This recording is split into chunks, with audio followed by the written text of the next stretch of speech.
Pemirsa, seorang narapidana yang divonis 15 tahun penjara dipindahkan ke Lapas Nusa Kambangan. Ia adalah Hendra Kurniawan bin Edi YS yang merupakan bandar besar narkoba.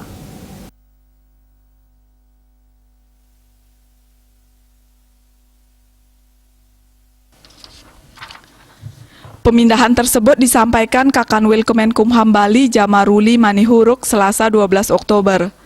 Dalam siaran persnya, terpidana kasus itu dilayar pada 9 Oktober 2021 lalu dari Lapas Narkotika Kelas 2A Bangli. Pemindahan itu berdasarkan surat permohonan dari Kantor Wilayah Kementerian Hukum dan Hak Asasi Manusia Bali, lalu disetujui oleh Dirjen Pemasyarakatan. Disebutkan terpidana Hendra Kurniawan masuk ke dalam Lembaga Pemasyarakatan Kelas 2A Kerobokan pada 14 Juni 2017, kemudian dipindahkan ke Lembaga Pemasyarakatan Narkotika Kelas 2A Bangli pada tanggal 16 Februari 2021.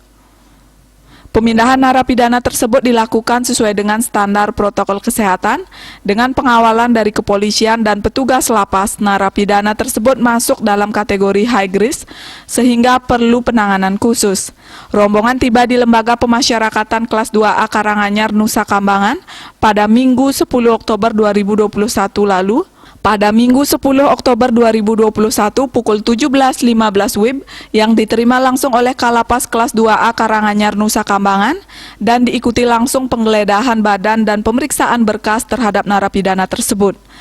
Jamaruli Manihuruk menegaskan pihaknya akan tindak tegas setiap pelanggaran disiplin oleh setiap warga binaan pemasyarakatan, termasuk Hendra Kurniawan yang dikenal sebagai bandar besar narkoba, yaitu dengan memindahkannya ke Lapas Super Maksimum Security Nusa Kambangan.